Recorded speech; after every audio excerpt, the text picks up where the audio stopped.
Hey, what's up guys, Antonio here and welcome back to ReviewTube. It's been a while. Today we're reviewing one of the products that I wanted to test for a really long time, and that's a camera slider. Now, I've read and watched a lot of slider reviews and most of them suggested that this type of slider is one of the better ones.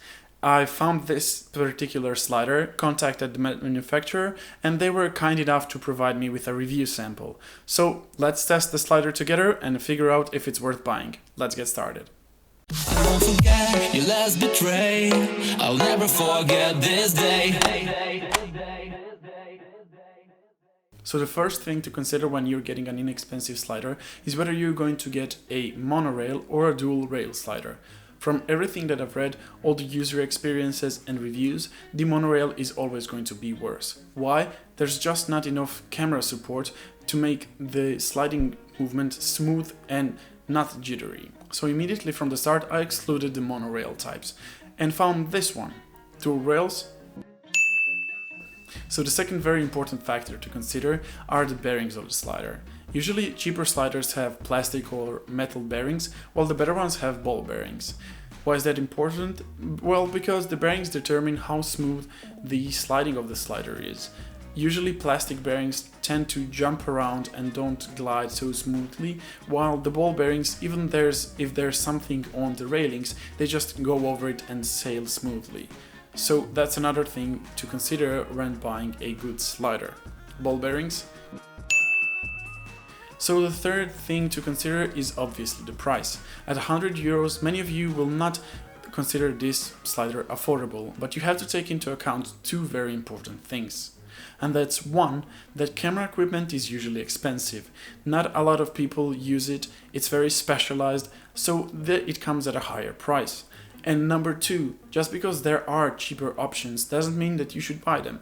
If a slider at half the cost gives you a much worse experience than this one, then in my opinion that doesn't justify buying it. It's better to save the money and buy something that's going to give you a more pleasurable experience and that's going to last you a bit longer. So now let's take a better look at the slider. It comes with a protective case that doubles down as a carrying case, which is really handy. The first thing that I noticed was the solid build quality. The carbon fiber rails are held together by two thick end pieces of aluminium. Each end has two adjustable legs that can be set individually and tightened down. This is very important because it means that you can set the slider on an uneven or rough terrain and still get it perfectly leveled. The legs also have rubber caps that can be used on smooth and slippery surfaces so that the slider doesn't move around. On the bottom of the slider is where we can find the ball bearings. There's a total of 10 of them. They are used to move the main sliding part along the railing. There are two screws in the middle that are used to tighten down these two bearings and move them around, which controls how easy it is for the camera to slide around by causing more or less friction. The plate holding everything together is made from aluminium as well. It has many different mounting options and the plate is large enough to carry even bigger cameras.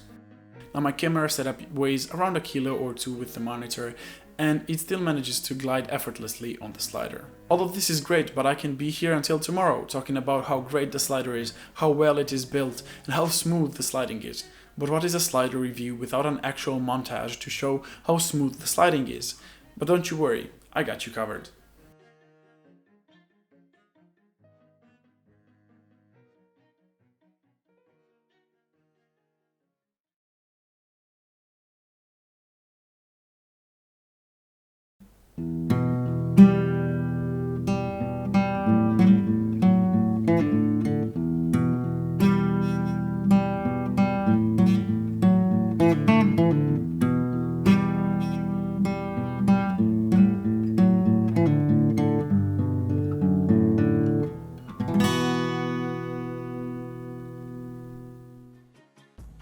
So, in the end, do I think that this slider is worth buying? Most definitely. It's very well built, it comes with a protective case, the sliding is smooth and I've had zero bad experiences with it.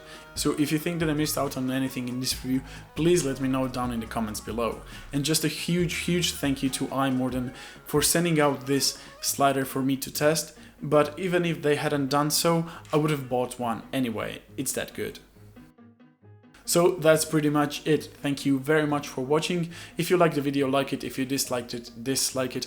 If you have any questions, any at all, anything that you want to ask, comment or whatever, leave it down below. If you want, you can subscribe or follow me on all of my social media, and I'll see you in my next video. That's hopefully not going to be in 5 months. Bye.